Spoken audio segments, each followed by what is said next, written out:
Assalamualaikum warahmatullahi wabarakatuh. Perkenalkan, nama saya Lilis Suryani dengan NIM 230209040. Di sini saya akan menjelaskan apa itu filsafat. Sebagaimana yang kita ketahui bahwa filsafat itu adalah logika. Filsafat itu adalah tata cara berpikir, yang mana cara berpikir itu roda yang berputar di kepala kita yang memengaruhi kita mencerminnya hidup. Cara berpikir juga bisa mengubah hidup kita. Filsafat itu membantu kita membuka lebih banyak lagi cara berpikir dalam hidup kita.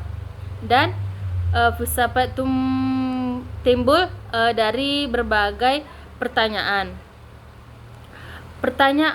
sehingga kita mengetahui dan menjadi fondasi yang kuat untuk ilmu pengetahuan lain. Filsafat secara singkat adalah cinta akan kebijaksanaan atau pengetahuan. Sejarah filsafat dimulai dari Yunani kuno, ditandai dengan pemikiran Kristis dan upaya ditandai dengan pikiran Kristis, ucapan pencari jawaban atas pertanyaan mendasar tentang dalam semesta dan kehidupan. Filsafat kemudian berkembang mulai berbagai periode,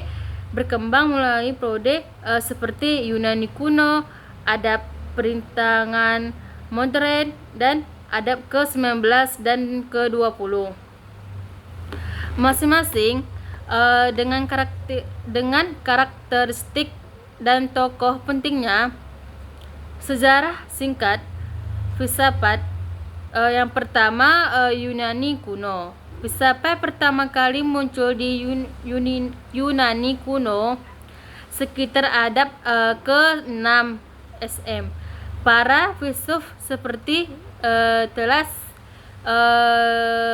Socrates, Plato, dan Aristoteles mempertanyakan berbagai hal yang tentang alam semesta, etika, politik, dan pengetahuan.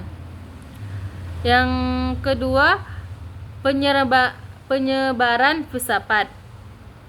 Setelah Yunani, filsafat menyebar ke berbagai belahan dunia, termasuk dunianya Arab dan Eropa, melalui proses penerjemahan dan interaksi budaya.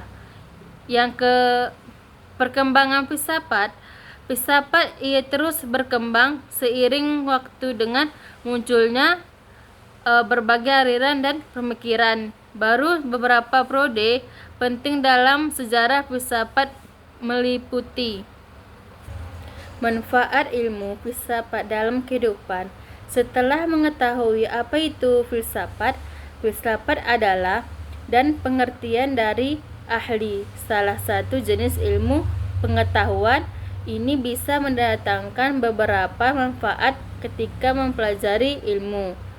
Filsafat merupakan jenis ilmu pengetahuan yang dinilai kurang praktis atau menyentuh hal-hal yang bersifat teknis, walaupun bukan berarti tidak memiliki kegunaan. 1. Mendorong cara berpikir kritis dengan melihat hakikat atau dasar persoalan hingga mengembangkan pertanyaan dari jawaban yang didapat, membuat cara berpikir yang bijaksana. Seorang yang mengalami ilmu filsafat berdasar pada ciptanya terhadap kebijaksanaan, membuat seseorang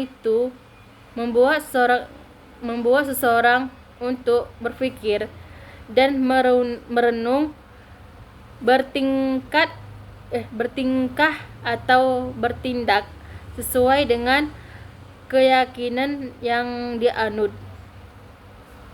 Filsafat bukan tidaklah hanya ilmu menyawang-nyawang. Keragaman adalah suatu yang nyata dihadapi warga Indonesia, dan ini adalah misi dari hidup. Dengan senjata filsafat kita bisa beradaptasi ke profesi yang dibutuhkan dunia hari ini, dan jangan batasi diri kita ingin menjadi apa saja di masa depan. Sekian penjelasan dari saya. Wassalamualaikum warahmatullahi wabarakatuh.